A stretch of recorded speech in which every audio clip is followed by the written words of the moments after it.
Assalamualaikum. Selamat datang di Risalah Hati Channel. Tempat di mana kisah sederhana menjelma jadi pelajaran berharga. Jika cerita ini menyentuh hatimu, jangan lupa untuk subscribe, like, dan tinggalkan komentarmu di kolom komentar. Karena satu dukungan kecil darimu berarti besar bagi kami untuk terus berkarya. Selamat menikmati kisahnya.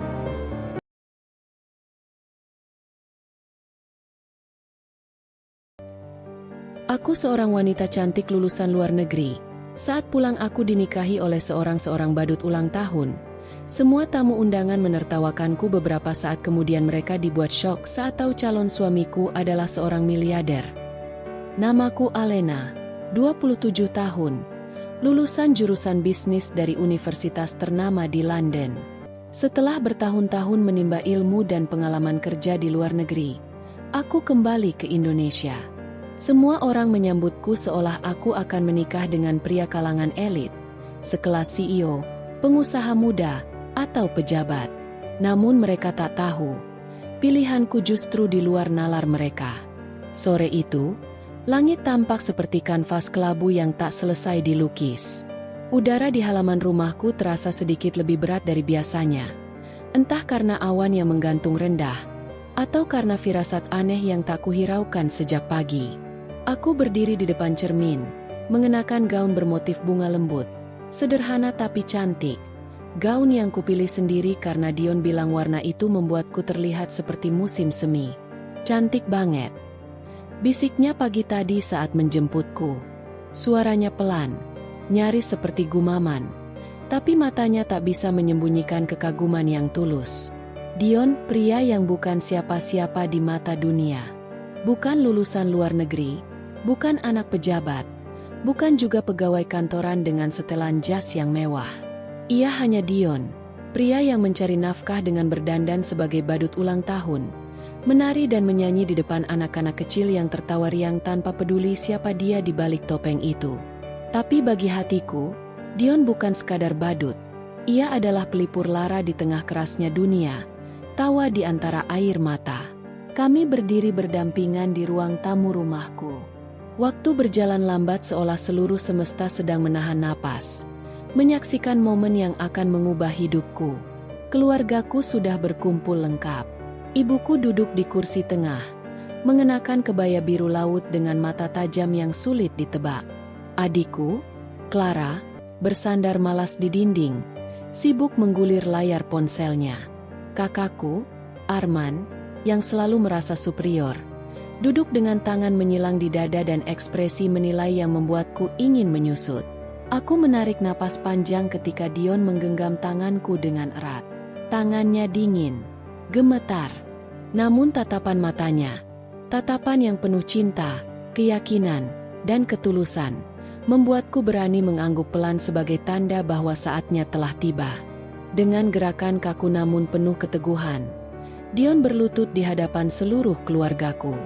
Ia membuka kotak kecil berlapis bludru merah yang sempat kuselempitkan di saku jaketnya, menampakkan cincin perak sederhana tanpa permata.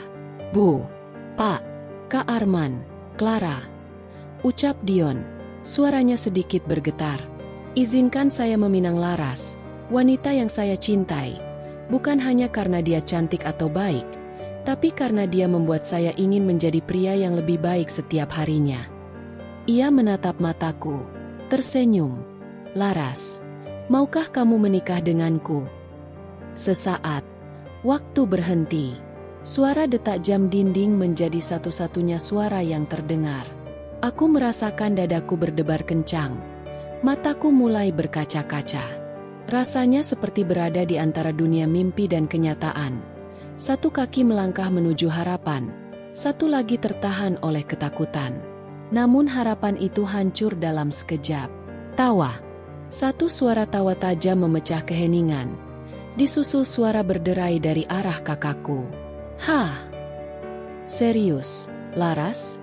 serunya sambil memegangi perut. Ini bukan prank, kan? Loh, dia badut, kan? Badut." Tawa itu menjalar seperti api liar. Clara langsung menutup wajahnya dengan tangan, Tubuhnya berguncang entah karena tertawa atau malu. Astaga, sumpah, aku nggak kuat. Masa iya, kakakku yang lulusan S2 jatuh cinta sama badut? Gumamnya pelan, nyaris mencibir. Aku tercekat, nafasku tercekat, bibirku terbuka. Tapi tak ada satu kata pun yang bisa keluar. Ibuku menatap Dion dengan mata yang dingin dan tajam seperti sembilu. Ini yang kamu banggakan, Laras? Suaranya pelan, tapi menggema. Kamu membawa pulang seorang badut ke rumah ini, dan mengira kami akan mengiyakan lamaran macam ini? Dion masih berlutut, menunduk, tapi aku bisa melihat rahangnya mengeras. Kedua tangannya mulai mengepal. Ibu, Dion itu baik.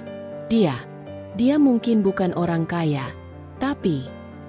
Cukup. Potong ibuku dengan nada tinggi.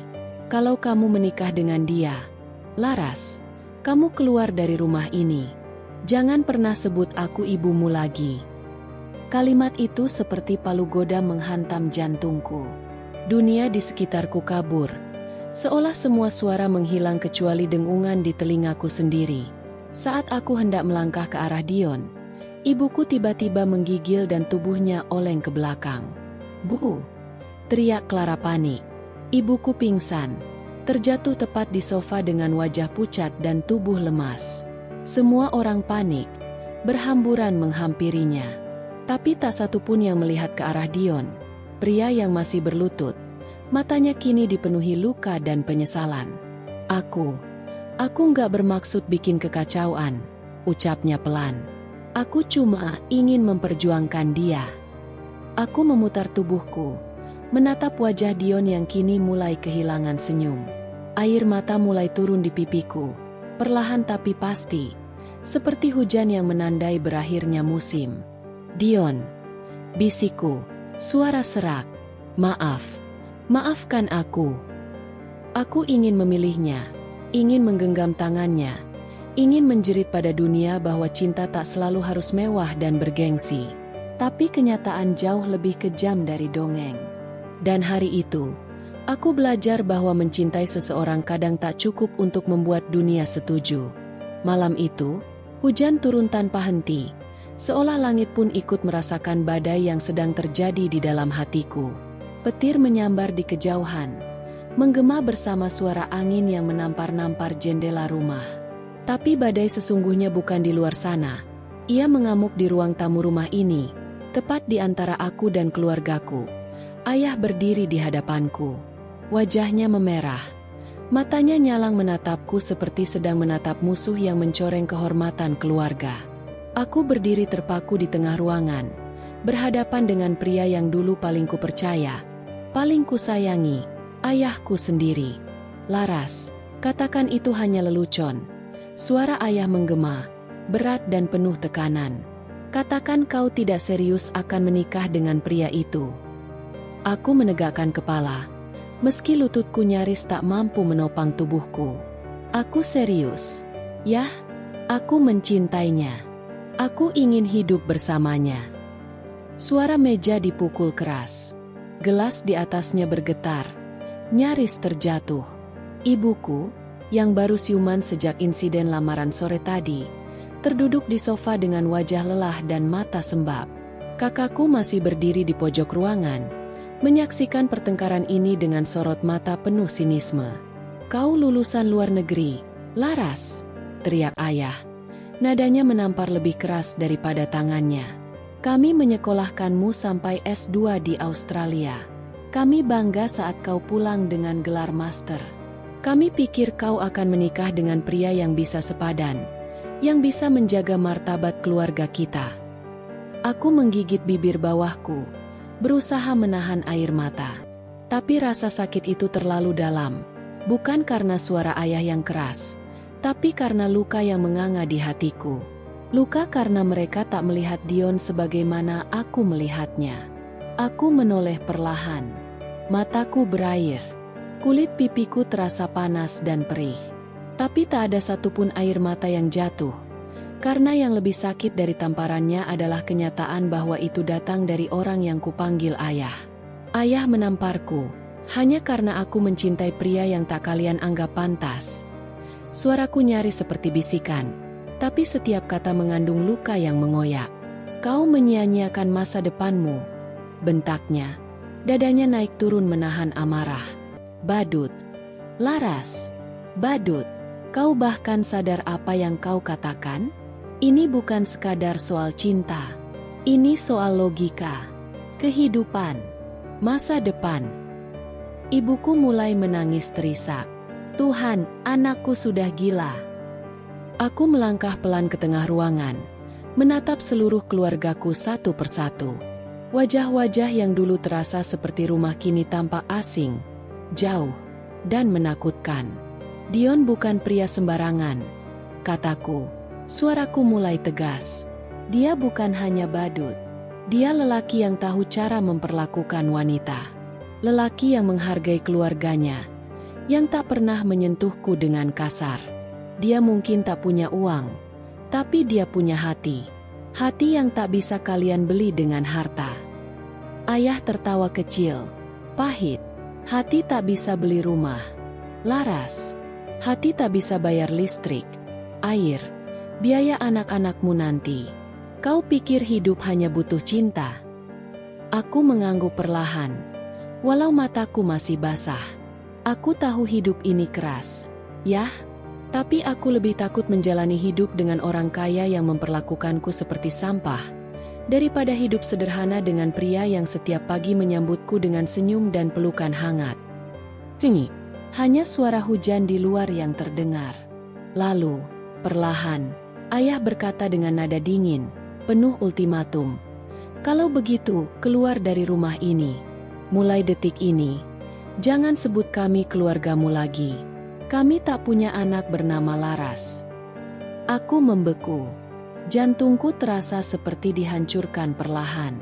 Tapi aku tahu, ini jalan yang harus kupilih, bahkan jika jalannya sunyi dan terjal. Dengan tangan gemetar, aku meraih tas kecilku. Mataku menyapu seluruh ruangan. Ruang yang penuh kenangan, tawa masa kecil, pelukan ibu, cerita malam hari, dan doa-doa yang dulu menyebut namaku. Semuanya kini tinggal puing. Sebelum pergi, aku menatap mereka untuk terakhir kali dan berkata, suatu hari nanti, saat kalian melihat aku bahagia bersamanya, aku harap kalian ingat malam ini. Malam ketika kalian menolakku bukan karena aku salah, tapi karena kalian tak sanggup menerima caraku mencintai. Aku membuka pintu. Angin malam langsung menyambut. Dingin dan tajam. Tapi langkahku mantap. Karena meskipun aku berjalan keluar dari rumah, aku sedang berjalan menuju kehidupan yang ingin kuperjuangkan. Bersama pria yang kalian sebut badut. Tapi bagiku, dia adalah pahlawan. Hari itu seharusnya menjadi awal yang indah. Awal dari sebuah kehidupan baru yang kami impikan. Aku dan Dion. Undangan pernikahan sudah tersebar. Sederhana, dicetak di kertas ivori murah, dengan desain minimalis hasil buatan Dion sendiri dari komputer warnet tempat dia biasa mencetak brosur badut ulang tahunnya.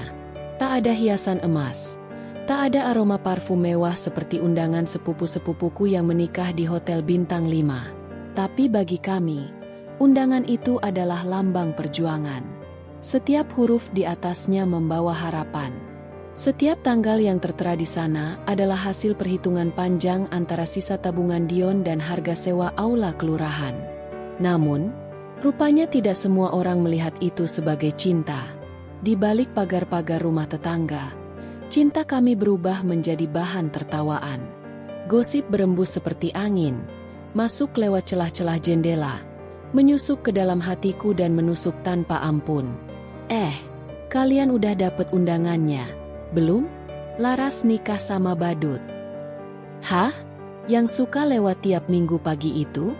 Astaga, aku kira itu cuma pelampiasan doang.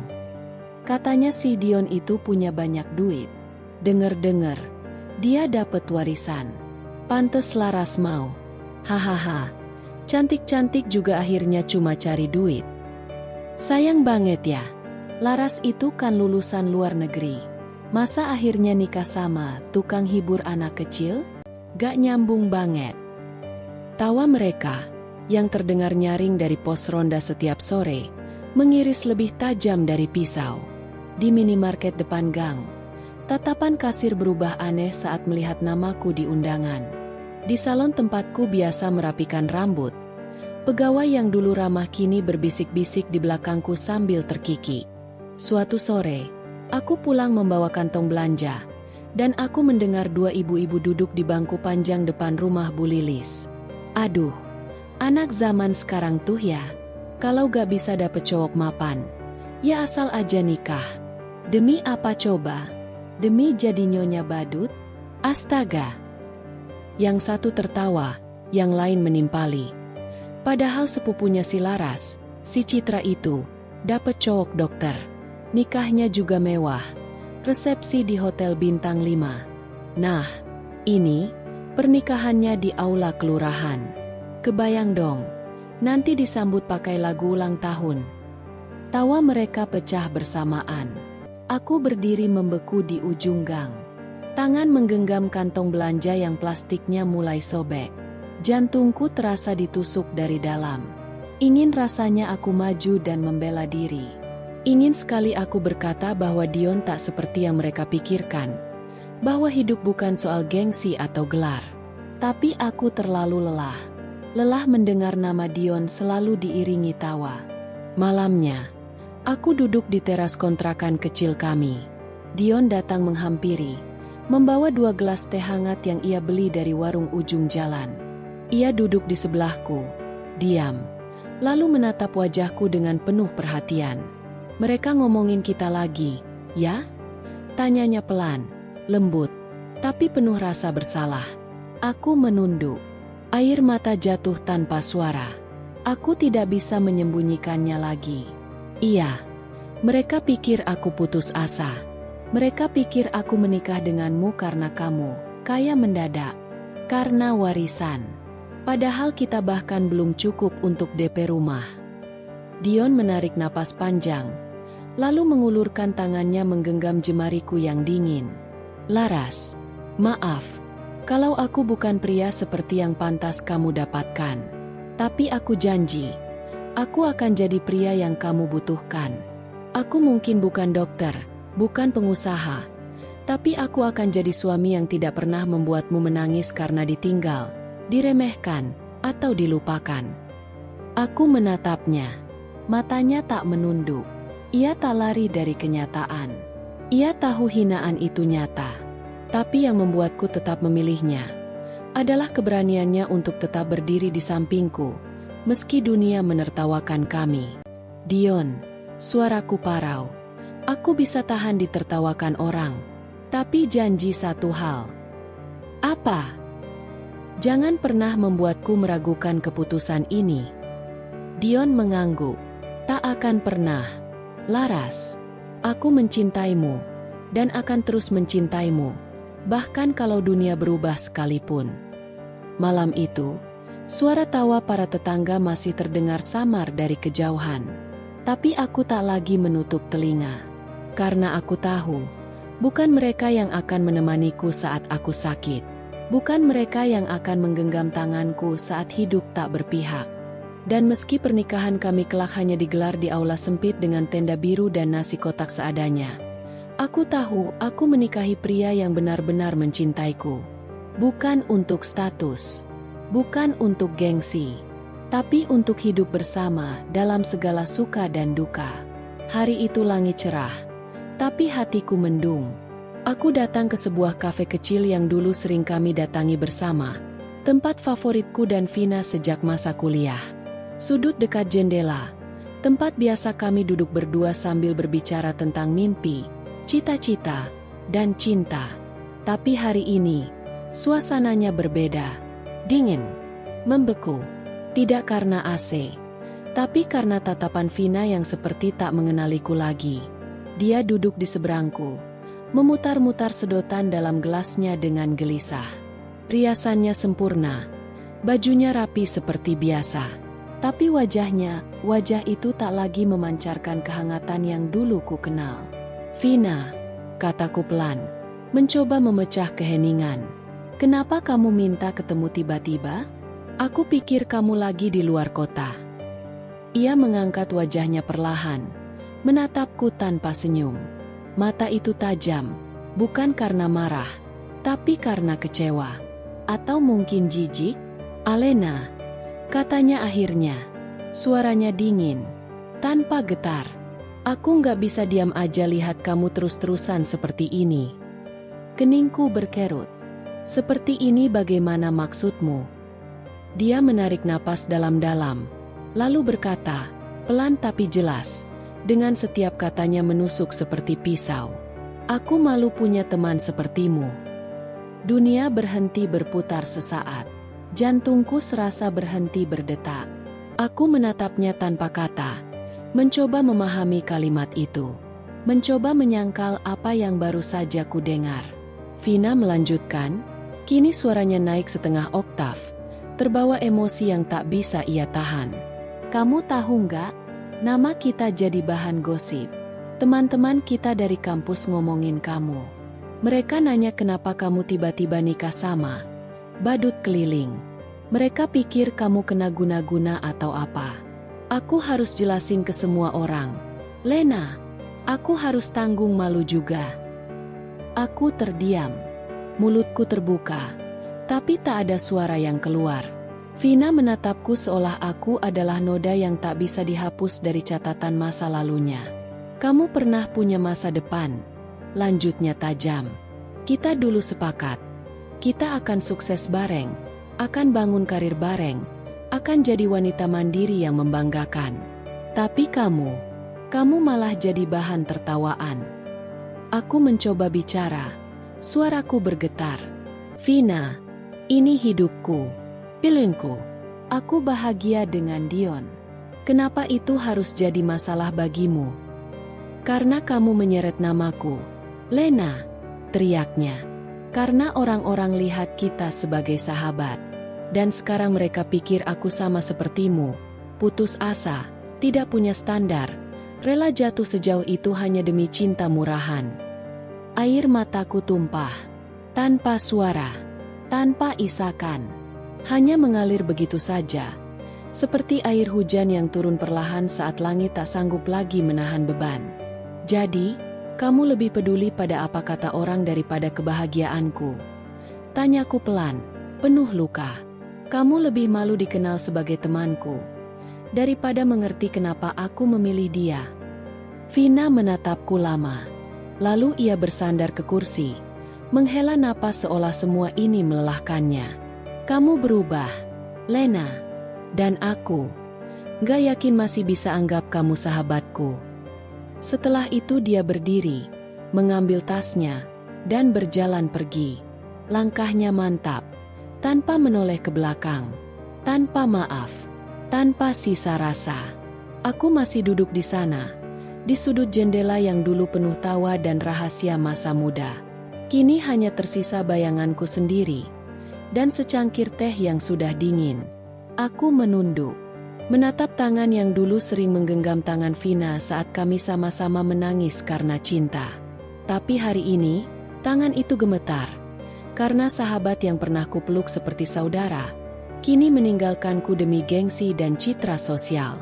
Tapi meskipun luka ini dalam, aku tahu, cinta yang kuperjuangkan bukan untuk membanggakan dunia. Cinta ini untuk aku jalani, dengan Dion, lelaki yang tak sempurna di mata mereka, tapi mencintaiku dengan cara yang paling tulus. Dan jika untuk mencintainya aku harus kehilangan sahabat sekalipun, maka biarlah. Karena yang palsu, pada akhirnya memang akan pergi sendiri. Hari itu aku datang dengan perasaan berdebar-debar, sekaligus gugup. Sejak kecil aku bermimpi mencoba gaun pengantin putih di butik megah, dikelilingi cermin besar dan lampu kristal yang berkilauan. Hari itu, mimpi itu akhirnya menjadi nyata. Tapi aku tidak pernah menyangka bahwa mimpi masa kecilku akan berubah menjadi mimpi buruk. Dalam sekejap, butik itu luas, megah, dan mewah. Langit-langitnya tinggi, dindingnya dihiasi panel putih keemasan, dan bau wangi mawar memenuhi ruangan. Aku mengenakan gaun putih berenda dengan ekor panjang, berdiri di atas podium kaca yang memantulkan bayanganku dari berbagai sisi. Sesaat aku hampir lupa semua luka yang pernah menamparku. Aku merasa seperti putri. Sampai seorang suara memecahkan ketenangan itu. "Gaunnya pas ya?" kata seorang wanita bersuara tajam dari balik meja resepsionis. Ia berdiri perlahan dan melangkah mendekat. "Tapi, kamu yakin kamu sanggup beli ini?" Aku menoleh. Wanita itu, pemilik butik, berdiri dengan lengan terlipat. Wajahnya cantik tapi sinis, seperti menilai dari ujung rambut sampai ujung kaki. Aku berusaha tersenyum sopan. "Iya, saya sedang mempertimbangkan ini untuk hari pernikahan saya." Ia terkekeh kecil, lalu matanya melirik ke arah Dion, yang duduk di pojok ruangan dengan wajah sederhana dan pakaian seadanya. Sepatu Dion sedikit kotor karena terkena lumpur jalanan. Ia tetap tersenyum padaku sambil menggenggam ponselnya, mungkin sedang mencoba memotretku diam-diam. "Maaf ya, saya cuma tanya, calon suami kamu yang itu?" tanya wanita itu, menunjuk Dion dengan dagunya. Aku menegang. "Iya, dia tunanganku." Perempuan itu tak menyembunyikan tawanya. Kali ini lebih nyaring, menyakitkan, dan menghina. Wah, luar biasa. Biasanya calon pengantin yang datang ke sini itu ya pengusaha, profesional, pejabat. Setidaknya, ya, seseorang yang gak pakai sepatu kotor dan hoodie robek masuk ke butik premium. Aku diam, tapi luka mulai merambat ke dadaku. Masih kuanggap angin lalu, sampai kalimat berikutnya meluncur tajam, lebih kejam dari yang kubayangkan. "Kalau boleh tahu," katanya sambil tersenyum miring, "apa badutnya bisa bayar gaun ini? Atau kamu mau barter pakai balon hewan?" Dunia seakan membisu. Suara tawa kecil dari asisten butik yang berdiri di belakangnya terdengar seperti ledakan di telingaku. Aku berdiri membeku di atas podium kaca. Nafasku tercekat. Sakitnya, bukan hanya karena kata-kata itu menghina Dion, tapi karena diucapkan saat aku sedang mengenakan gaun pernikahan. Gaun impianku. Dion berdiri pelan dari kursinya. Langkahnya tenang, tapi aku tahu matanya memerah. Ia mendekat, menggenggam tanganku. Ia menatap wanita itu, dan suaranya terdengar lebih tenang dari yang seharusnya.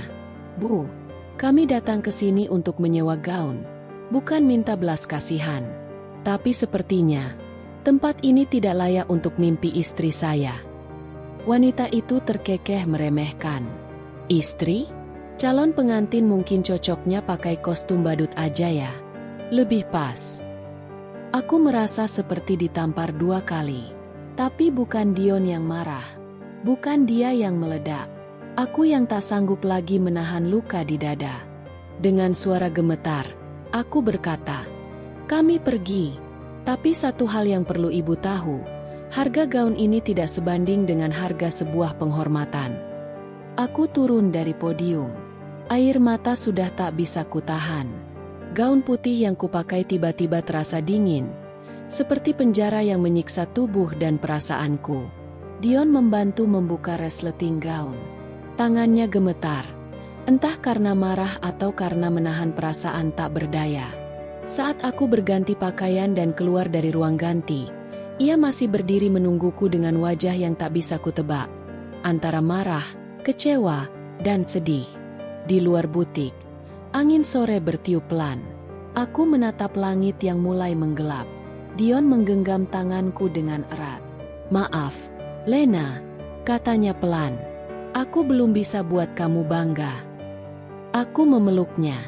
Wah, dengan air mata yang tak bisa kutahan lagi. "Bukan kamu yang harus minta maaf, tapi dunia ini, yang terlalu sering menilai seseorang dari tampilan luar, bukan dari isi hatinya." Dion memejamkan mata. "Aku janji, Lena, aku akan buatmu jadi pengantin paling bahagia, meskipun tanpa gaun mahal, tapi dengan cinta yang tidak akan pernah luntur." Dan saat itu, aku tahu, meski dunia menertawakan kami punya sesuatu yang tak bisa dibeli dengan uang, harga diri, dan cinta yang tulus. H1 Seharusnya ini hari paling bahagia menjelang hidup baruku. Hari terakhirku menjadi Alena Silajang. Sebelum besok kutukar namaku menjadi istri dari Dion. Semua sudah siap. Gaun pengantin, bukan yang dari butik mewah itu, tapi hasil jahit tangan seorang penjahit tua yang melihat cinta kami lebih dari harga kain. Tenda sudah berdiri. Catering sudah memesan bahan. Undangan sudah tersebar. Tapi satu yang tak ada, Dion. Pagi itu, aku mengirim pesan seperti biasa. Sayang, gimana? Udah sarapan? Hari ini kita gladi bersih. Ya, nanti sore kamu jemput aku. Tak ada balasan. Kupikir mungkin ia sedang sibuk.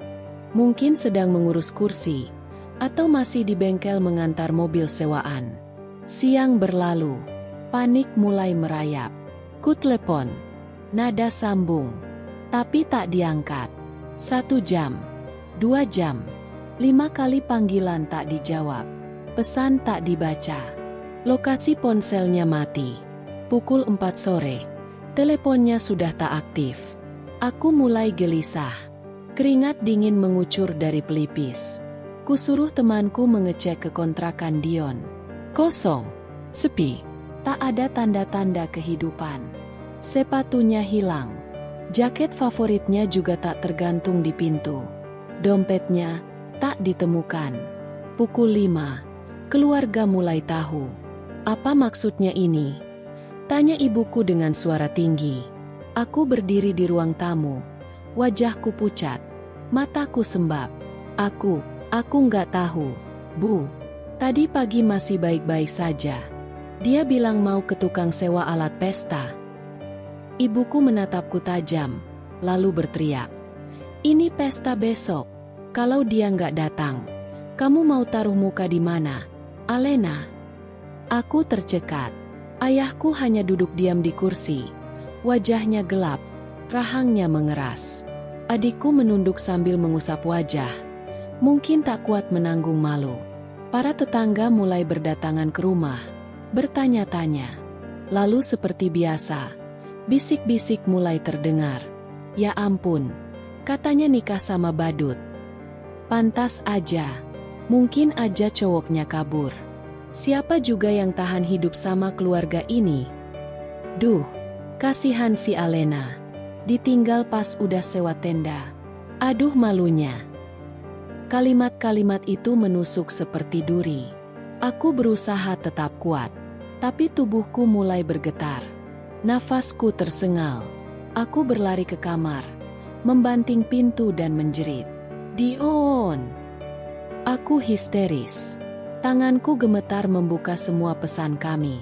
Kubaca ulang kalimat terakhir yang dia kirim semalam. Aku janji, Lena, aku nggak akan buat kamu menyesal. Apapun yang terjadi, kita akan tetap nikah. Aku janji. Tapi janjinya menguap pagi ini, seperti kabut yang tak lagi kembali. Aku terduduk di lantai. Menggenggam ponsel seperti benda suci, berharap tiba-tiba namanya muncul di layar. Tapi hanya keheningan yang menjawab. Malam menjelang. Di tengah suara ribut keluarga yang mulai merapikan kembali kursi-kursi yang tadi disusun rapi untuk pesta, aku masih terdiam di kamar. Menanti. Mencoba percaya bahwa Dion tidak mungkin melakukan ini padaku.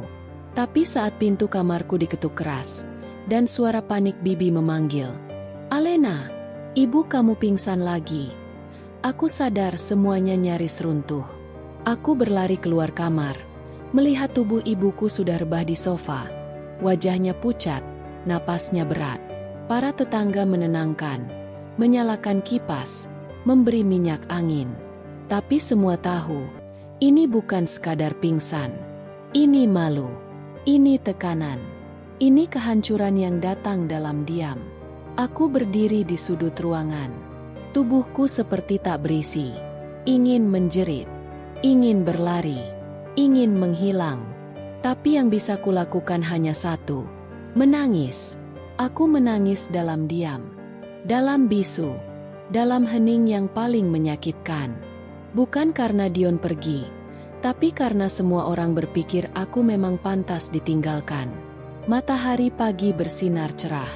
Tapi tidak ada satupun sinarnya yang bisa menembus gelap di dadaku. Hari ini seharusnya menjadi puncak kebahagiaanku. Hari pernikahan yang dulu kubayangkan penuh bunga, senyuman, dan air mata haru. Namun, yang ada hanya kecemasan, bisik-bisik, dan tatapan tajam penuh prasangka. Sejak kemarin Dion tak bisa dihubungi. Dan hari ini, sejak fajar, seluruh rumah seperti ladang peperangan. Ibuku masih terbaring lemah di kamar belakang. Ayahku berjalan mondar-mandir tanpa berkata apapun. Aku berdiri di depan cermin, mengenakan gaun sederhana berwarna putih gading. Bukan impian, tapi tetap indah. Tapi wajahku bukan wajah pengantin bahagia. Mataku sembab, bibirku gemetar. Hati ini penuh luka. Jam terus berjalan. Tamu-tamu sudah mulai berdatangan, memenuhi kursi-kursi di halaman rumah yang telah dihias seadanya. Tetangga datang bukan dengan senyum tulus, tapi dengan rasa ingin tahu, menanti tontonan yang mereka kira akan gagal total. Pukul 10 pagi. Pernikahan dijadwalkan dimulai pukul 9. Bisik-bisik mulai terdengar makin keras. Aku mendengarnya, meski mereka kira aku tidak. Dion kabur ya? Malu kali nikah sama cewek kayak Alena. Pasti sekarang dia nyesel. Kasian banget sih. Tapi ya salah sendiri. Kakiku mulai lemas. Mataku kembali basah. Tapi saat itulah, suara klakson sepeda terdengar dari kejauhan. Lalu, suara tawa, riuh. Ledakan bisik-bisik berubah jadi gelak. Ya ampun. Hahaha, nggak salah lihat gue. Aku menoleh perlahan dari kursi pelaminan. Jantungku berhenti berdetak. Dion muncul. Bukan dengan setelan jas atau batik yang kami pilih bersama. Tapi, dengan kostum badut lengkap, rambut palsu warna-warni, hidung bulat merah, make up putih mencolok, sepatu besar, dan di tangannya, seikat balon warna-warni. Aku ternganga. Dunia seolah membeku. Waktu berhenti. Beberapa tamu langsung mengeluarkan ponsel mereka. Gila, ini lucu banget. Pengantinnya beneran badut. Cocok sih. Hahaha, pengantin cowoknya badut, pengantinnya korban. Woi, upload ke TikTok pasti viral. Seseorang tertawa sambil berkata lantang, baru kali ini gue lihat nikahan kayak sirkus. Aku tak sanggup berdiri, tanganku gemetar, tubuhku lemas. Mataku menatap Dion yang masih tersenyum, entah sadar atau tidak, bahwa detik itu juga, aku sedang mati perlahan di dalam. Dion berjalan mendekat, masih dengan langkah ringan dan senyum lebar. Lena, aku datang. Aku nggak ninggalin kamu, katanya. Aku berdiri dengan tubuh bergetar. Kau, kenapa? Suaraku pelan, tapi penuh luka. Ini kostum terakhir yang kupunya. Lena, semalam aku dikejar utang sewa alat pesta yang batal dibayar klien. Jas yang kupesan rusak, dan uangnya nggak bisa kembali. Aku nggak mau datang telat. Aku cuma mau datang apa adanya. Dengan caraku. Air mataku mengalir deras. Dengan caramu? Suaraku pecah. Kau datang seperti ini. Di hari paling penting dalam hidupku. Hari yang sudah penuh ejekan, penuh luka, dan sekarang kau menjadikannya bahan tertawaan terakhir. Dion terdiam. Mulutnya membuka, lalu menutup lagi. Ia baru sadar, apa yang baginya mungkin niat baik, adalah tamparan terakhir bagiku yang sudah hancur berkeping-keping. Aku menoleh ke arah kerumunan. Ponsel masih menyala. Tawa masih terdengar. Aku bukan lagi pengantin. Aku bahan lelucon. Dengan suara gemetar, aku berbisik. Aku ingin hari ini menjadi awal bukan akhir. Napasku tersengal. Tapi sekarang, aku bahkan tak tahu, apakah aku ingin menikah denganmu. Dion memejamkan mata. Perlahan, ia melepas wig badut dari kepalanya. Ia buka hidung palsu merah itu. Make up-nya mulai luntur karena keringat dan air mata. Ia berlutut di hadapanku. Maafkan aku, Lena. Aku cuma ingin datang, meski dengan harga diriku yang paling rendah. Aku takut tak sempat, takut kehilanganmu. Aku menatapnya. Tapi luka di hatiku terlalu dalam untuk dijahit hanya dengan permintaan maaf. Dion menatapku dengan mata merah. Kau yang tentukan, Lena. Aku di sini, bukan untuk membuatmu malu, tapi untuk menunjukkan bahwa meski dunia mentertawakan kita, aku tetap ingin bersamamu. Aku menunduk. Air mataku jatuh ke gaun putihku yang sudah ternoda oleh rasa malu. Suasana mematung. Hening. Setelah keributan kostum badut tadi perlahan mereda, dan air mataku sudah mengering di pipi, para tamu mulai duduk kembali. Beberapa masih terkikik kecil. Beberapa lainnya mulai bosan dan ingin acara segera selesai. Aku berdiri kaku di pelaminan. Dion, yang masih dengan wajah bercak make up luntur, berdiri di sampingku. Wajahnya tegang. Aku tak bisa membaca pikirannya. Aku sendiri sudah lelah membaca hatiku. Penghulu pun bersiap. Bismillahirrahmanirrahim. Suara itu menggema, menjadi penanda bahwa pernikahan akan segera dimulai. Tapi tepat saat penghulu hendak membaca akad nikah, Dion mengangkat tangan. Maaf. Semua mata langsung tertuju padanya. Aku menoleh dengan bingung. Dion? Dion menarik napas dalam-dalam, lalu menghadap ke seluruh tamu yang hadir. Suaranya lantang namun bergetar. Sebelum akad dimulai, izinkan saya menyampaikan sesuatu. Penghulu sempat menghentikan bacaannya. Wajah keluargaku kembali tegang. Ibuku mulai panik, sementara ayahku menatap tajam seperti hendak menginterogasi. Dion menoleh ke arahku. Lena, maafkan aku karena baru sekarang bisa jujur. Aku ingin menikahimu sebagai diriku yang paling jujur, tanpa menyembunyikan siapapun. Aku menatapnya dengan tatapan penuh tanya. Apa maksudmu? Dion melangkah ke depan. Ia merogoh saku celananya, mengeluarkan sebuah kartu identitas berlapis emas dan sebuah lencana kecil. Ia angkat keduanya ke udara. Saya bukan hanya Dion si badut ulang tahun. Saya Dion Raditya Putra, CEO dan pendiri Edufan Asia, perusahaan mainan edukatif berbasis teknologi terbesar di Asia Tenggara. Suara desahan kaget langsung terdengar dari berbagai sudut. Apa? Edufan? Dion Raditya? Yang di majalah Forbes itu? Ya ampun, bukannya dia anak konglomerat. Gila, itu beneran dia? Aku ternganga. Lututku lemas. Dunia seakan berputar cepat. Kamu, apa? Dion menatapku dengan mata berkaca. Lena, aku menyamar sebagai badut bukan untuk mengujimu, tapi untuk melindungi diriku sendiri. Aku ingin dicintai bukan karena uang, bukan karena status, tapi karena aku, sebagai manusia. Aku sudah muak didekati karena nama keluargaku. Kamu satu-satunya yang melihat aku bukan sebagai Raditya, tapi hanya sebagai Dion. Suara-suara mulai bergemuruh. Ada yang menganga. Ada yang langsung menyesal. Ada yang buru-buru menghapus video TikTok yang tadi mereka rekam. Ibuku langsung bangkit berdiri, berpegangan pada lengan bibiku. Astaga, jadi calon menantuku dia konglomerat. Ucapnya dengan suara yang nyaris tak terdengar. Adikku menatap ke bawah. Wajahnya merah padam, antara malu dan kaget. Salah satu tetangga yang tadi paling keras tertawa kini terlihat ingin mengubur wajahnya di tanah. Dion melanjutkan. Kini suaranya lebih tenang. Selama ini aku hanya ingin hidup sederhana. Aku ingin tahu siapa yang bisa mencintaiku tanpa tahu berapa banyak uangku di rekening. Dan Lena, kamu tetap memilihku, meski semua menolakmu, meski semua menertawakanmu. Kamu bertahan, mencintai aku yang kau kira tak punya apa-apa. Dan hari ini, aku ingin menikah bukan sebagai badut, bukan sebagai pengusaha, tapi sebagai lelaki yang sungguh-sungguh mencintaimu. Aku menangis.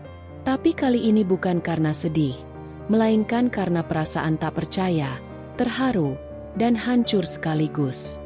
Kenapa? Kenapa kamu gak bilang dari awal? Tanyaku pelan. Karena aku takut kamu berubah. Tapi kamu justru bertahan saat semua orang membencimu karena aku. Itu cukup. Aku tahu kamu bukan siapa-siapa yang mencintaiku karena apa? Kamu mencintaiku karena aku. Aku menunduk, menutup wajahku dengan kedua tangan. Isak tangisku pecah. Tepuk tangan pun mulai terdengar. Perlahan, lalu makin lama makin kuat. Para tamu yang tadinya mencibir kini berdiri dan bertepuk tangan. Ada yang ikut menangis, ada yang tertawa. Tapi kali ini bukan karena mengejek, melainkan karena bahagia. Ibuku, dengan langkah lemah tapi mata berbinar, mendekatiku dan berbisik. Lena, ibu salah menilainya. Tapi kamu luar biasa. Ayahku bahkan menepuk pundak Dion, meski matanya masih merah. Penghulu tersenyum. Bolehkah kita lanjut sekarang? Dengan nama lengkap calon mempelai pria. Aku menatap Dion, lalu mengangguk sambil tersenyum dalam tangis. Ya, nikahkan aku dengan Dion Raditya. Setelah pengakuan Dion yang mengguncang seluruh acara, suasana berubah total. Bagaikan langit mendadak cerah setelah badai, tapi awan gelap masih menggantung di hatiku. Aku masih berdiri di pelaminan. Tangan Dion menggenggam tanganku erat, tapi bukan cinta yang membuat tanganku gemetar. Ini kebingungan. Luka-luka yang belum sempat sembuh, kini dipaksa untuk dilupakan begitu saja. Dan disinilah drama sejati dimulai. Ayahku, yang tadi pagi menatap Dion seperti kutukan dalam hidupku, kini melangkah maju dengan senyum kaku di wajahnya. Nak Dion, saya minta maaf atas sikap kami sebelumnya, katanya. Suaranya bergetar antara menyesal dan penuh perhitungan. Saya bangga, sangat bangga. Ternyata kau pria luar biasa. Alena beruntung. Aku mencium nada aneh di balik kata-katanya. Beruntung? Ayah lupa bahwa ia sendiri yang pernah menamparku karena aku memilih Dion. Ibuku, yang beberapa jam lalu pingsan karena mengira aku akan menikah dengan badut miskin, tiba-tiba bangkit seolah keajaiban terjadi. Ia berjalan dengan langkah dramatis, seperti aktris sinetron senior yang baru saja sadar anaknya menikah dengan Raja Minyak.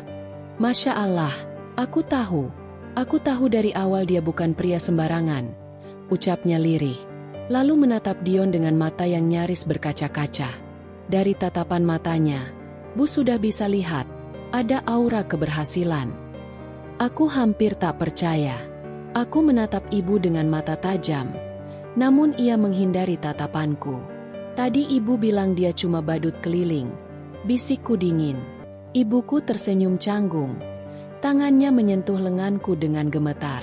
Itu kan waktu ibu belum tahu. Sekarang sudah jelas. Jodohmu. Lena, inilah jodoh yang selama ini kita tunggu.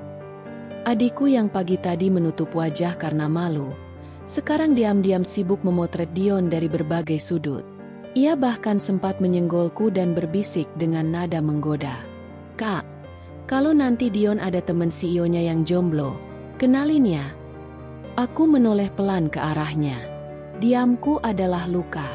Sementara itu, tetangga-tetangga yang dulu paling keras menertawakan pernikahan ini kini sibuk mendekat dengan tawa palsu dan kata-kata manis beracun.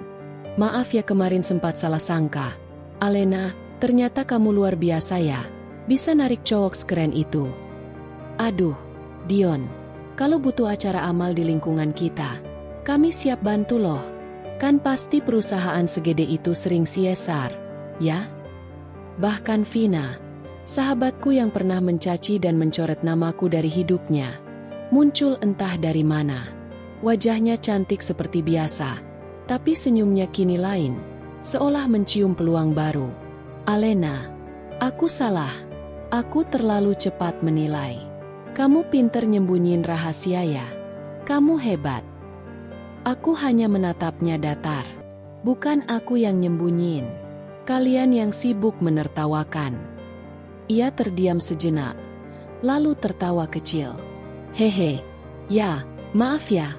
Tapi sekarang kita bisa mulai lagi, kan? Dunia ini cepat sekali berubah warna. Seolah-olah aku harus melupakan semua luka. Hanya karena Dion ternyata kaya raya. Tapi aku tidak bisa. Aku tidak lupa malam-malam aku menangis sendirian. Aku tidak lupa wajah Dion yang penuh keringat di bawah terik saat dia menghibur anak-anak ulang tahun. Aku tidak lupa diriku yang dibilang hina, murahan, putus asa, dan menjatuhkan nama keluarga. Kini semua orang berpura-pura tak pernah berkata jahat. Di pelaminan itu, aku tersenyum. Tapi dalam hati, aku tahu, aku sedang berada di antara orang-orang yang mencintai topeng, bukan wajah. Mereka menghormat pada nama, bukan pada nilai. Dan di sampingku, Dion menggenggam tanganku lebih erat. Seolah tahu, meski pesta ini diselimuti senyuman, luka-luka kami belum benar-benar sembuh. Senja menyelimuti gedung pencakar langit milik Edufan Asia, tempat Dion memimpin dengan tangan dingin dan hati yang penuh rahasia. Ruangan kerjanya luas, rapi, dan dipenuhi oleh mainan edukatif yang menjadi bukti perjuangannya selama ini. Hari itu, Dion tengah tenggelam dalam tumpukan laporan dan rencana ekspansi perusahaan ketika pintu ruangannya tiba-tiba terbuka perlahan. Seorang wanita muncul, berbalut blazer merah muda yang pas dan riasan wajah sempurna, Vina. Wajahnya tampak anggun, tapi matanya menyimpan niat yang lain. Tanpa berkata apa-apa, ia melangkah masuk, menyunggingkan senyum manis yang sudah sangat Dion kenal. Dion, sapanya lembut, seolah tak pernah ada luka di antara mereka. Dion menoleh, memicingkan mata. Vina, apa yang membawamu ke sini? Ia berdiri di depan meja kerja Dion, meletakkan tas tangan mewahnya, lalu dengan suara lembut namun penuh maksud berkata, "Aku dengar perusahaanmu sedang mencari mitra baru, ya? Aku ingin menawarkan kerjasama yang menguntungkan bagi kita berdua." Dion mengernyit. "Kerjasama? Denganmu? Vina, aku tidak mengerti maksudmu." Vina melangkah lebih dekat, menatap mata Dion dengan tatapan yang mengandung banyak arti. "Dion, aku tahu kamu bukan tipe pria yang mudah tertarik pada kata-kata manis.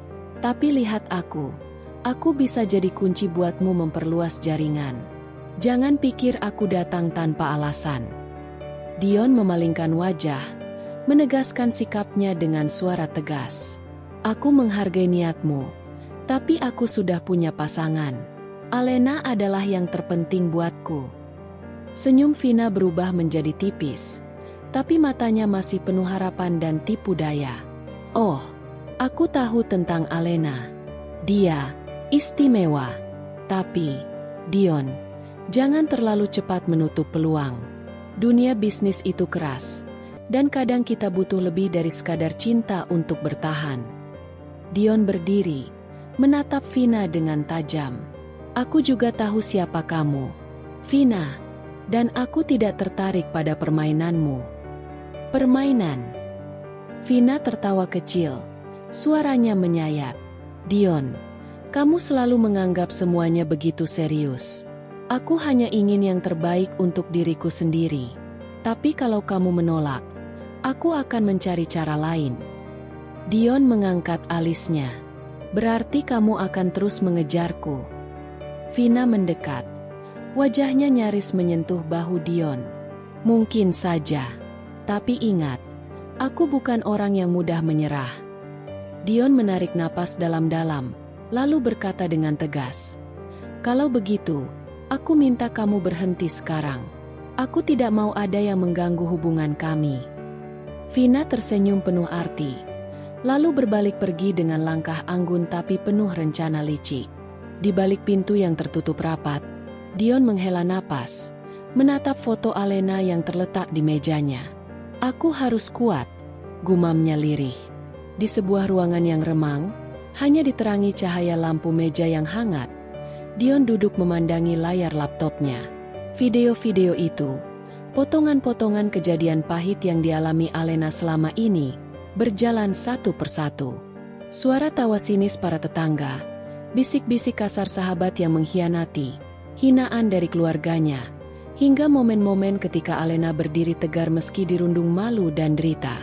Hatinya bergetar, tapi wajahnya tetap dingin. Tiba-tiba, suara langkah ringan terdengar di balik pintu. Alena masuk. Wajahnya lelah namun berusaha tersenyum. Dion menutup layar laptopnya dan menatap dalam ke mata Alena. "Kau tahu, aku tahu semuanya," katanya pelan tapi penuh arti. "Setiap hinaan, setiap tawa di belakangmu, setiap tatapan meremehkan yang kau terima karena aku." Alena terkejut. "Kau sudah tahu?" Dion mengangguk, lalu bangkit dan mendekat. "Aku merekam semuanya. Bukan untuk membalas dendam, tapi untuk mengujimu." Alena menatapnya dengan bingung. "Menguji? Maksudmu?" Dion menarik nafas. Suaranya berubah menjadi lembut namun berat. "Kau yakin masih mau hidup bersamaku? Meski semua orang menertawakanmu? Meski keluargamu hampir membencimu? Meski sahabatmu sendiri mengkhianatimu? Apakah cintamu cukup kuat untuk bertahan di tengah badai ini?" Air mata mulai menetes dari mata Alena. Aku sudah melewati semua itu, Dion. Karena aku percaya padamu. Karena aku tahu siapa kamu sebenarnya. Bukan hanya karena status atau harta." Dion menghela napas panjang, lalu menggenggam tangan Alena erat. "Aku bukan pria yang sempurna. Aku mungkin terlalu keras mengujimu, tapi aku hanya ingin memastikan bahwa kita bisa melangkah bersama, tanpa topeng dan tanpa ragu." Alena mengangguk. Suaranya bergetar penuh keyakinan. "Aku memilihmu, Dion. Bukan karena siapa kamu, tapi karena siapa kita bersama." Dion tersenyum, meski matanya masih menyimpan luka. "Kalau begitu, mari kita hadapi semua ini bersama. Apapun yang datang, aku takkan melepaskanmu." Malam itu, di ruang rapat utama gedung Edufan Asia yang biasanya dipenuhi riuh rencana dan strategi, suasana terasa hening seperti sebelum badai datang. Cahaya lampu gantung yang megah memantulkan bayangan Dion yang berdiri tegak di depan jajaran direksi. Matanya menatap dalam ke arah mereka, tapi seolah menatap jauh ke dalam hatinya sendiri, mencari keberanian untuk mengucapkan sesuatu yang selama ini dipendam. "Rekan-rekan, terima kasih sudah meluangkan waktu untuk pertemuan mendadak ini." Suaranya berat, namun penuh ketegasan. "Aku ingin mengumumkan keputusan penting yang mungkin mengejutkan kalian semua." Ruangan sunyi. Semua mata menatap Dion, menunggu kalimat selanjutnya. "Setelah bertahun-tahun berjuang membangun perusahaan ini, aku memutuskan untuk mundur dari jabatan CEO dan menyerahkan kepemimpinan sepenuhnya kepada Rian." Seorang pria muda di pojok ruangan tersenyum penuh percaya diri. Rian mengangguk hormat, berdiri tegak menerima tanggung jawab yang baru. Dion menarik napas panjang, menundukkan kepala sejenak lalu menatap satu persatu. "Aku tahu banyak dari kalian bertanya-tanya, kenapa tiba-tiba aku memilih mundur? Bukan karena perusahaan sedang bermasalah, bukan pula karena aku menyerah pada tekanan." Dia mengangkat tangan, meredam bisikan dan desas-desus yang mulai terdengar. "Aku memilih mundur karena aku ingin hidup yang berbeda. Hidup yang lebih sederhana, jauh dari hingar-bingar dunia bisnis yang seringkali penuh tipu daya dan pengkhianatan." Sebuah tawa kecil yang penuh sinisme terdengar dari sudut ruangan. "Kau serius, Dion?" Suara seorang direktur tua yang sudah lama menganggap dirinya sebagai penjaga tradisi perusahaan. "Kau akan tinggalkan semua ini? Apa artinya kekayaan dan kekuasaan kalau kau rela melepaskannya?" Dion menatap balik dengan pandangan teduh namun berani. "Kekayaan dan kekuasaan tidak ada artinya jika harus mengorbankan kebahagiaan dan kedamaian. Aku memilih cintaku, bukan ambisiku." Mereka diam. Beberapa terlihat tak percaya, beberapa lagi mengejek dalam hati. Namun Dion tak peduli. Di sisi lain kota, Kabar ini tersebar cepat sampai ke rumah keluargaku. Ibuku duduk termenung di ruang tamu. Tangannya gemetar memegang segelas teh yang mulai dingin. Wajahnya yang biasanya tegas kini penuh dengan rasa sesal dan penyesalan. "Kami sudah begitu keras menolak Dion," ucapnya lirih. Suaranya nyaris pecah. "Kami pikir dia bukan apa-apa. Tapi ternyata dia yang justru memilih meninggalkan dunia gemerlap itu demi hidup dengan anak kami." Ayahku yang duduk di sampingnya menggelengkan kepala. Napasnya berat. "Aku merasa sia-sia. Kami telah menyia-nyiakan kesempatan berharga. Kini aku hanya bisa menyesal." Adikku yang dulu sering mencibir dan tertawa melihat Dion kini duduk termenung, menundukkan kepala malu. Dia tahu, semua ejekan dan cacian yang ia lontarkan kini terasa hampa dan tak berarti. Aku berdiri di pojok ruangan, memandang keluar jendela. Suara hati campur aduk. Luka lama teriris kembali, tapi ada juga kebanggaan yang sulit diungkapkan. Dion berjalan mendekat, menggenggam tanganku dengan lembut. "Aku tidak ingin hidup seperti dulu," katanya pelan. "Aku ingin kita menjalani hidup dengan jujur, sederhana, dan penuh cinta. Bukan dengan gelar dan harta, tapi dengan hati yang damai." Aku menatap matanya, dan air mata membasahi pipiku. "Aku memilihmu, Dion. Apapun yang terjadi, aku akan tetap di sini." Dion membalas senyum itu dengan hangat. "Aku janji, apapun badai yang datang, kita hadapi bersama. Karena cinta kita lebih kuat dari semua itu." Di luar sana, gemerlap kota terus berputar. Tapi di ruangan itu, dua hati telah memilih jalan baru. Jalan yang tak mudah, tapi penuh harapan. Setelah kabar Dion mundur dari perusahaan dan memilih hidup sederhana bersama Alena tersebar, suasana di rumah Alena berubah drastis. Pagi itu, pintu rumahku diketuk dengan keras. Saat kubuka, tampak wajah-wajah yang selama ini penuh dingin dan kebencian kini berubah menjadi berlinang air mata dan penuh penyesalan.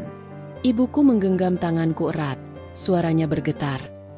"Alena, kami sangat menyesal atas sikap kami selama ini. Kami terlalu cepat menilai Dion dan juga kamu." Ayahku ikut menambahkan dengan nada pilu, "Kami sudah salah menolak kalian. Tolong maafkan kami. Kami ingin memperbaiki semuanya." Aku menatap mereka dengan campuran perasaan, kelegaan, kebahagiaan, sekaligus keraguan yang mendalam. Namun, tiba-tiba adikku yang sejak dulu tidak pernah setuju dengan pilihan ini ikut berbicara. "Kami benar-benar ingin membantu kalian, Alena. Dion itu kaya. Kita bisa memanfaatkan itu untuk melunasi hutang keluarga yang selama ini membebani kami." Raut wajah ibu berubah menjadi tegang. Namun kata-kata adikku seperti angin dingin yang menusuk. "Kalian datang bukan hanya untuk meminta maaf, tapi juga berharap menggunakan Dion sebagai alat." Pikirku kesal namun tetap berusaha tenang. Aku menahan air mata, berkata pelan tapi penuh ketegasan. "Kalau memang niat kalian hanya ingin memanfaatkan Dion dan aku, maka maaf. Aku tak akan biarkan hal itu terjadi." Ibuku terdiam, sedangkan ayahku menunduk. Tampak bingung dan terjebak antara penyesalan dan ambisi. Kejadian ini membuatku sadar, tidak semua maaf datang dari hati yang tulus. Ada permainan yang lebih besar di balik semua itu, dan aku harus waspada. Setelah keluarga Alena datang dengan air mata penyesalan dan permintaan maaf yang terdengar begitu tulus, Dion duduk tenang di ruang tamu, matanya menatap lurus pada wajah-wajah yang dipenuhi harap dan keraguan. Suasana berubah tegang. "Aku mengerti kalian ingin memperbaiki hubungan," Dion memulai dengan suara dingin namun tegas. "Tapi aku tidak percaya dengan penyesalan yang tiba-tiba ini tanpa ada bukti nyata." Ibuku menunduk, sedangkan ayahku berusaha menahan rasa malu. Dion melanjutkan, "Kalau memang kalian ingin aku dan Alena membantu keluarga, aku punya satu syarat yang harus dipenuhi. Kalian semua harus bekerja di pabrik mainanku selama minimal 1 bulan." Ruang tamu menjadi hening sejenak. Keluarga besar Alena saling bertatapan, tidak percaya mendengar syarat itu. "Bekerja di pabrik?" Maksudmu, jadi buruh? Tanya ayah dengan nada tidak percaya. Ya, aku ingin melihat kesungguhan dan kerendahan hati kalian. Aku ingin tahu apakah kalian mampu melepas arogansi dan bekerja keras, atau hanya mau memanfaatkan kami. Jawab Dion mantap. Ibuku mulai berkeringat. Wajahnya berubah pucat. Kami kan orang terhormat, bukan orang biasa. Ini sulit bagi kami. Dion menatap tajam. Jika kalian benar-benar ingin mengubah sikap dan memulai lembaran baru, maka kalian harus melewati ujian ini. Aku berdiri di samping Dion, merasa bangga sekaligus prihatin. Ujian ini mungkin akan menjadi pelajaran terbesar bagi keluargaku. Hari-hari berikutnya, keluarga besar Alena harus melewati rutinitas yang tidak pernah mereka bayangkan. Bekerja di lini produksi, mengemas mainan, membersihkan gudang, hingga menghadapi lelah dan capek yang selama ini asing bagi mereka. Arogansi yang dulu mereka pamerkan mulai terkikis sedikit demi sedikit. Mereka belajar arti kerja keras, kesabaran, dan saling mendukung satu sama lain. Suatu sore, aku melihat wajah ayah yang biasanya keras dan dingin kini mulai tersenyum lelah tapi tulus. Mungkin selama ini kami salah menilai arti kehidupan, ucapnya lirih. Dion menepuk bahu ayahku dengan hangat. Perjalanan baru saja dimulai. Suasana ruang rapat utama di kantor Edufan Asia terasa mencekam. Semua mata tertuju pada sosok yang berdiri di tengah ruangan. Vina, wanita yang dulu kucinta sebagai sahabat, kini berubah menjadi sosok yang penuh aib dan rasa bersalah. Tangannya gemetar, wajahnya pucat pasi, matanya berkaca-kaca menahan malu yang luar biasa. Dion berdiri di depan, posturnya tegap, wajahnya dingin namun menyimpan luka yang tak kasat mata. Suaranya menggelegar namun penuh ketegasan dan kebenaran. Vina, ia memulai dengan nada berat dan penuh kecewa. Kami telah menemukan bukti yang tak terbantahkan bahwa kamu telah menjual data rahasia perusahaan kepada pesaing kami. Kata-kata itu bagai palu godam yang menghantam dada Vina. Ia terkesiap. Napasnya tersengal. Air matanya mulai mengalir. Tapi ia mencoba membendungnya. Berusaha mempertahankan kehormatan yang hampir hilang. Dengan suara bergetar penuh kepanikan, Vina membela diri. Dion, aku tidak bermaksud merugikan perusahaan. Aku hanya ingin membantu keluargaku. Situasi kami sangat sulit. Dion mengangkat tangan, memotong pembelaan yang terdengar putus asa itu. Matanya tajam menatap dalam ke mata Vina, seakan menyuruhnya jujur pada diri sendiri. Tidak ada alasan yang cukup untuk mengkhianati kepercayaan yang telah diberikan kepadamu. Apa yang kamu lakukan adalah pengkhianatan terbesar. Vina, ini bukan hanya soal bisnis, tapi soal integritas dan moralitas. Seorang staf HR masuk membawa selembar surat pemecatan, meletakkannya dengan tegas di depan Vina. Semua orang menahan napas, menunggu reaksi berikutnya. Dengan ini, Dion melanjutkan tanpa sedikit pun ragu. Kami memutuskan untuk memberhentikan kamu secara resmi dari Edufan Asia. Selain itu, kami juga akan melaporkan tindakanmu ke pihak berwajib agar menjadi pelajaran bagi semua. Vina menunduk. Air matanya semakin deras. Suaranya pecah ketika berbisik. Aku sangat menyesal. Aku tak pernah bermaksud sampai sejauh ini. Dion menghela napas panjang, menundukkan kepala sejenak sebelum menatap kembali penuh tegas. Penyesalan datang terlambat. Vina, akibat perbuatanmu bukan hanya merusak dirimu sendiri, tapi juga merusak kepercayaan yang susah payah kami bangun. Di antara para karyawan yang menyaksikan, bisik-bisik dan tatapan penuh kecewa bergaung seperti gelombang. Vina merasakan tubuhnya seolah terkepung oleh rasa malu dan hina. Aku berdiri di belakang Dion, mematung dalam campuran amarah, duka, dan rasa sakit yang mendalam. Dulu aku pernah percaya, tapi kini pengkhianatan itu terasa seperti belati yang menusuk dari belakang. Di sudut ruangan, seseorang berbisik. Betapa tragisnya sahabat yang dulu dianggap sejati, kini menjadi pengkhianat. Vina berjalan keluar dari ruang rapat itu dengan langkah tertatih. Wajahnya memerah bukan hanya karena air mata, tapi juga rasa malu yang tak terlukiskan. Dalam hatinya, ia tahu ini adalah titik terendah dalam hidupnya. Di luar gedung, kabar ini menyebar dengan cepat. Nama Vina menjadi bahan perbincangan di antara para pegawai dan juga di kalangan bisnis. Kisahnya menjadi peringatan keras tentang harga sebuah kepercayaan. Hari itu langit tampak muram, seakan merasakan kegelisahan yang menggelayuti hatiku. Aku yang biasanya penuh harap kini terperangkap dalam keraguan dan kepedihan. Beberapa minggu sejak aku mengetahui bahwa aku mengandung anak Dion, aku harus menghadapi badai baru yang tak pernah kuduga. Ibunda Dion datang ke rumah. Wajahnya dingin tanpa senyum seperti biasa. Namun kali ini, ada sesuatu yang berbeda. Tatapannya tajam menusuk, penuh kecurigaan yang tak tersembunyikan. Aku menyambutnya dengan senyum tipis, berharap ada kehangatan, tapi yang kuterima hanyalah udara dingin menusuk. "Ibu," suaraku bergetar pelan. "Apa kabar?" "Ibu datang." Ibunda Dion membalas dengan tatapan kosong, lalu suaranya keluar dingin, seperti pedang yang menyayat. "Alena, aku dengar kau sedang hamil." Aku mengangguk pelan. "Iya, Bu, kami sangat bahagia." Namun ia langsung menyela. Suaranya berubah menjadi tajam, penuh prasangka. "Tapi, aku punya pertanyaan yang harus kau jawab. Apakah anak itu benar-benar darah daging Dion? Atau ada yang lain?" Jantungku seakan berhenti berdetak. Aku menatapnya penuh luka. "Ibu, kenapa ibu mengatakan hal itu? Aku sudah setia pada Dion. Aku tahu ini anak kami." Ibunda Dion mendengus kecil. "Setia atau tidak, aku tidak percaya begitu saja. Kadang kita harus memastikan sesuatu dengan bukti." Aku terpaku.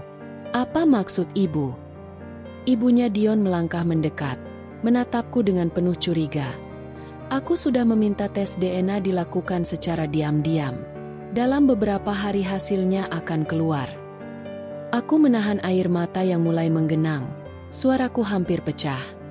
"Ibu, aku merasa sangat terluka. Aku datang bukan untuk diperiksa seperti tersangka, tapi untuk menjadi bagian dari keluarga ini. Ibu harus percaya." Namun Ibunda Dion tetap dingin. "Ini demi kebaikan semua. Jika anak itu benar-benar darah Dion, maka kita tidak perlu cemas. Tapi kalau tidak, kita harus tahu kebenarannya." Aku menunduk. Air mataku jatuh tanpa kutahan lagi. "Aku lelah, Bu. Lelah menghadapi prasangka dan tuduhan ini.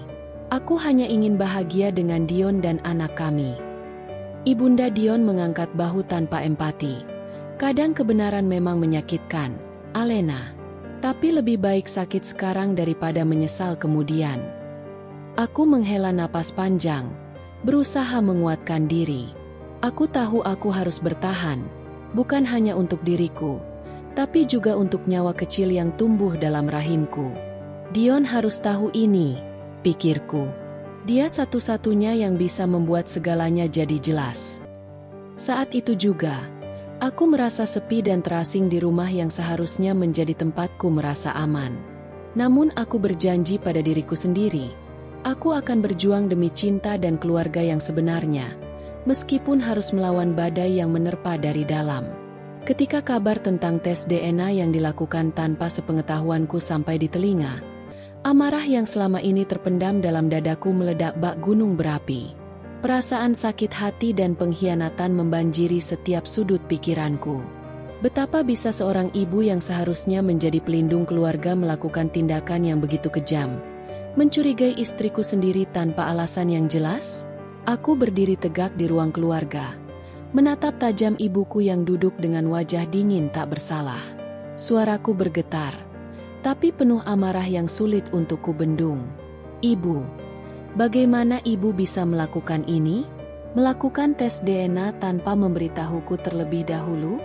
Apakah ibu tidak percaya pada aku, pada Alena, dan pada anak kami yang sedang dikandungnya?" kataku dengan suara yang dipenuhi luka sekaligus kemarahan. Ibuku menatap balik tanpa ekspresi, seolah merasa tindakannya itu wajar dan benar. Dion, aku hanya ingin memastikan kebenaran. Aku hanya ingin melindungi keluarga ini. Aku tidak mau ada hal-hal yang bisa merusak nama baik kita. Hatiku remuk mendengar kata-katanya itu. Melindungi? Dengan mencurigai dan menyakiti orang yang kau seharusnya cintai? Itu bukan perlindungan. Itu penghinaan, Bu. Suaraku meninggi, penuh kepedihan. Aku berbalik dan melangkah ke arah Alena yang duduk di sudut ruangan. Wajahnya penuh kepedihan, matanya merah karena menahan air mata. Ku pegang tangan dinginnya erat-erat, merasakan betapa rapuh ia saat ini. Alena, maafkan aku. Aku tidak akan membiarkanmu terus tersakiti seperti ini. Bisikku penuh ketegasan. Matanya menatapku penuh harap, tapi juga ketakutan. Dion, aku lelah dengan semua ini. Aku hanya ingin merasa diterima dan dicintai tanpa harus melalui ujian terus-menerus.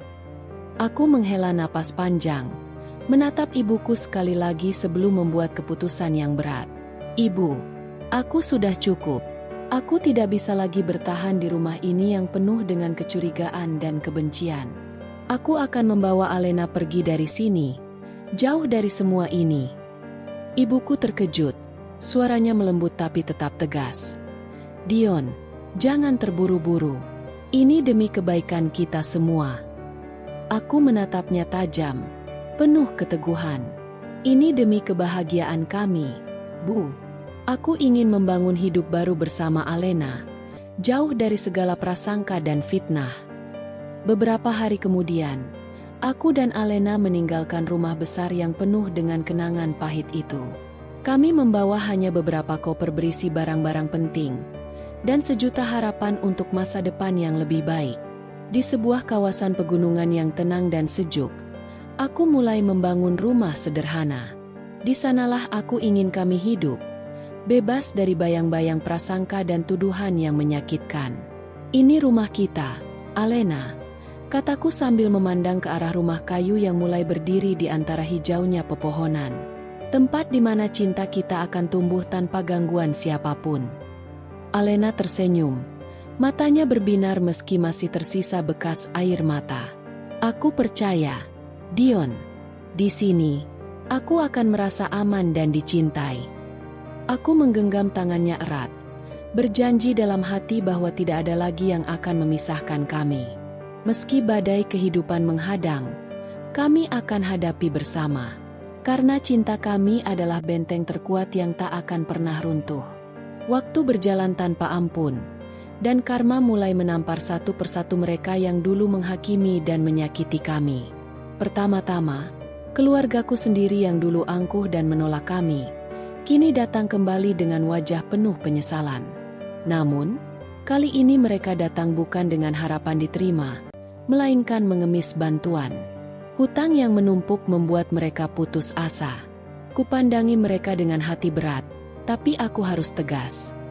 Maaf, kami sudah berusaha membantu kalian dulu. Tapi saat kami butuh kalian, kalian menolak. Kataku pelan namun tegas. Ibuku menunduk. Suaranya bergetar. Alena, maafkan kami. Kami salah. Aku menghela napas. Maaf memang harus disampaikan, tapi itu tidak berarti kalian bisa memanfaatkan Dion atau aku. Sementara itu, Vina, sahabat yang dulu mengkhianati dan menghina aku, kini menjadi bahan tertawaan publik. Video hinaannya yang pernah terekam dan tersebar viral di media sosial membuatnya kehilangan pekerjaan dan reputasi. Setiap kali aku membuka berita, namanya selalu muncul dengan berita negatif. Aku tidak pernah membayangkan betapa kejamnya dunia. Vina, kataku dingin saat kami tak sengaja bertemu di jalan. Ia hanya menunduk, penuh penyesalan dan malu. Tak hanya itu, tetangga-tetangga yang dulu suka mencibirku dan membandingkan aku dengan sepupu-sepupuku, kini berbalik menyesal.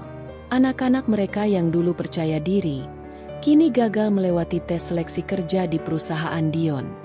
Satu persatu kekecewaan menghampiri mereka. Mereka tak pernah menyangka, perusahaan yang dulu mereka cemohkan kini menjadi kunci masa depan anak-anak mereka. Namun tak bisa mereka raih. Namun, hal paling mengejutkan adalah perubahan hati Ibunda Dion. Setelah jatuh sakit, ia dirawat di rumah kami. Aku merawatnya dengan tulus, tanpa dendam, meski hatiku pernah terluka dalam-dalam. Suatu sore, saat aku membawakan obat dan menenangkan ibunya Dion yang lemah, ia menatapku dengan mata berkaca-kaca. "Alena, aku salah menilaimu. Kau bukan hanya istri Dion, kau anugerah dalam hidup kami. Kau telah menunjukkan arti keluarga sesungguhnya." Air mataku mengalir pelan, bahu yang tadinya tegang melembut, dan aku membalas, "Terima kasih, Bu.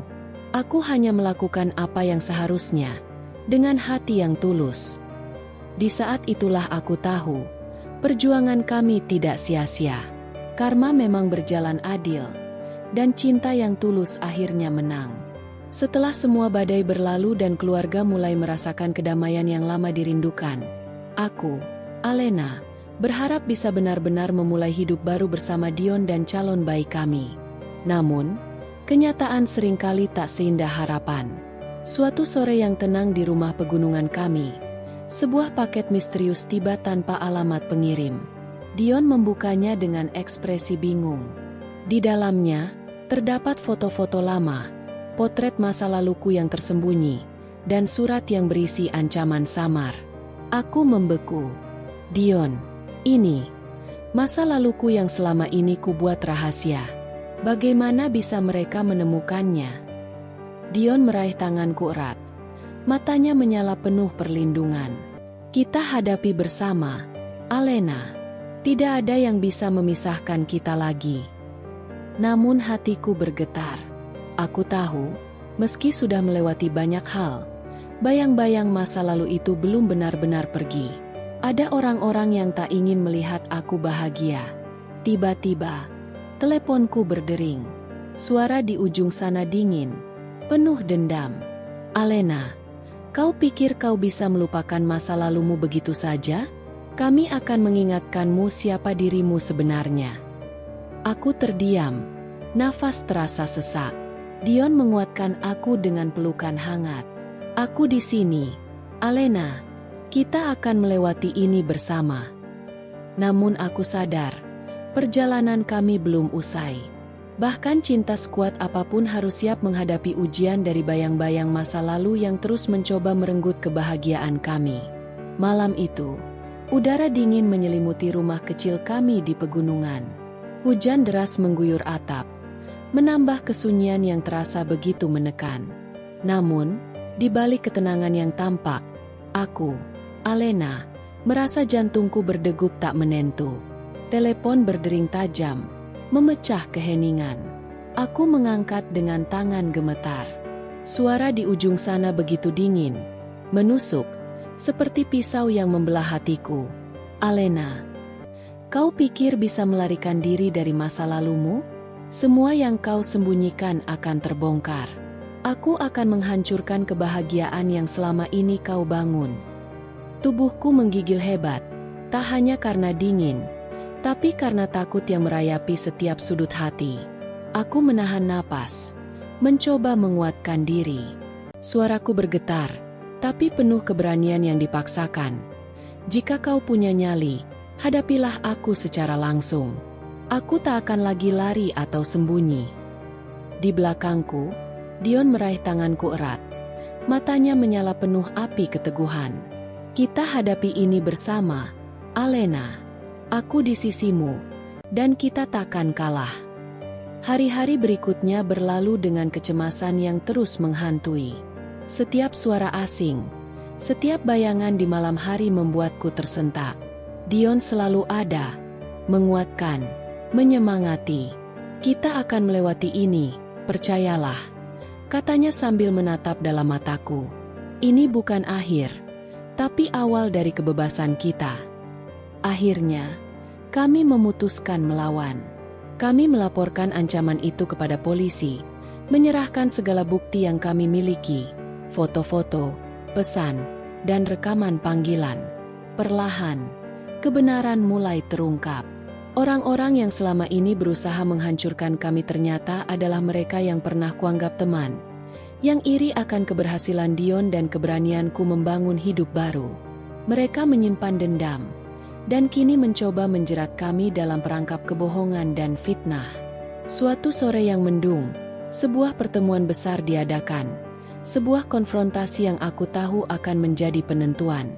Aku berdiri di hadapan semua orang yang dulu menghina, mengusik, dan berusaha menjatuhkan kami. Dion di sampingku, sosok yang selama ini menjadi pelindung dan kekuatanku. Suaraku lantang dan penuh keberanian, bergema di ruang itu. Kami tidak akan mundur. Cinta kami lebih kuat dari segala fitnah dan kebohongan. Ini adalah akhir dari semua yang kalian rencanakan untuk menghancurkan kami. Mereka terdiam, tak mampu berkata apa-apa. Di mata mereka, aku membaca kekalahan, ketakutan, dan penyesalan. Dion menggenggam tanganku erat-erat. Kita menang, Alena. Kita benar-benar menang. Air mata haru dan lega mengalir di pipiku, membasahi tangan Dion yang kukeraskan dalam genggamanku. Terima kasih sudah selalu ada. Tanpamu, aku tak tahu bagaimana aku bisa bertahan. Dia tersenyum. Kita sudah melewati begitu banyak. Sekarang waktunya untuk hidup bahagia, tanpa bayang-bayang masa lalu yang terus menghantui. Malam itu, hujan mulai reda, dan udara terasa lebih ringan. Kami tahu, perjuangan belum benar-benar usai, tapi kami sudah melewati bab terberat. Cinta dan kepercayaan yang kami miliki telah menjadi tameng yang tak terkalahkan. Aku menarik nafas dalam, memandang ke langit yang mulai cerah, dan merasakan damai yang sungguh-sungguh untuk pertama kali dalam waktu yang lama. Waktu terus bergulir, membawa kami pada babak terakhir dari perjalanan panjang ini. Setelah semua badai, fitnah, dan pertarungan, kini hanya tersisa damai dan harapan yang mulai menampakkan sinarnya. Namun, ujian terakhir datang dalam bentuk yang tak terduga. Saat aku dan Dion mulai merajut mimpi bersama, tiba-tiba kesehatan Dion menurun drastis. Diagnosa dokter mengguncangkan dunia kami. Penyakit serius yang memerlukan perawatan intensif dan waktu pemulihan yang panjang. Aku menggenggam tangan Dion di ruang rumah sakit. Air mata tak kuasa kutahan. Dion, kau harus kuat. Kita sudah melewati banyak hal. Jangan biarkan ini menjadi akhir. Dion tersenyum lemah, suara serak namun penuh keyakinan. Alena, selama kau di sisiku, aku tahu aku bisa melawan apapun. Kita sudah melewati gelap. Sekarang saatnya kita menikmati cahaya bersama. Hari-hari berat kami lalui bersama, dengan harapan dan doa yang tiada henti. Aku merawatnya dengan segenap hati, menguatkan dia saat lemah, dan memeluk mimpi kami yang tak pernah padam. Perlahan, kesehatan Dion membaik. Senyum dan tawa kembali menghiasi rumah kami, menyapu semua sisa duka yang pernah ada. Keluarga kami kini utuh, bukan hanya karena darah dan hubungan, tapi karena cinta yang telah membuktikan dirinya dalam ujian terberat. Di sebuah sore yang cerah, saat matahari mulai tenggelam, Dion mengajakku berjalan di taman kecil dekat rumah. Ia berhenti dan menatapku dengan mata penuh cinta. Alena, perjalanan kita penuh liku dan perjuangan.